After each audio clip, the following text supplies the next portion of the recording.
Hello বন্ধুরা, তোমরা সকলে কেমন আছো? আশা করি তোমরা সকলে খুব খুব ভালো আছো।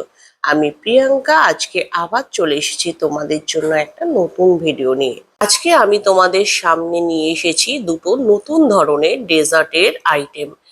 এই দুটো আইটেম জানো তো সাউথ ইস্ট এশিয়াতে এবং চায়নাতে কিন্তু ভীষণভাবে ফেমাস। একটা তো দেখেই বুঝতে পারছো ম্যাঙ্গো ডেজার্ট, আরেকটা হচ্ছে গ্রাস জেলি।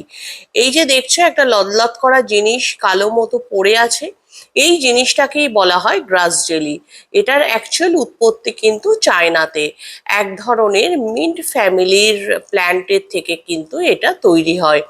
আর এটা সাধারণত ডেজার্ট তোমার কোনো ড্রিঙ্কস এর সাথে বা বাবল টির সাথে এটাকে পরিবেশন করা হয়। আর এটা টেস্টটা বেশ রিফ্রেশিং, একটু সামান্য বিটার, আর তাছাড়া কিন্তু একটা বেশ কুলিং এফেক্ট দেয়। তো সব মিলিয়ে কিন্তু গ্রাস জেলি খেতে খারাপ না, আর এর একটা হালকা অন্য টাইপের স্মেলও কিন্তু আছে। তোমরা যদি কখনো সিঙ্গাপুর, মালয়েশিয়া এই টাইপের জায়গায় ঘুরতে আসো, তাহলে আমি তো অবশ্যই বলবো যে এই ডেজার্ট গুলো কিন্তু একবার ট্রাই করে দেখো। কারণ এই রকম ডেজার্ট ইন্ডিয়াতে আমি আগে কখনো কিন্তু খাইনি। এগুলো কিন্তু খুব বেশি ক্যাটক্যাটে মিষ্টিও হয় না, খেতে কিন্তু ভীষণ টেস্টি।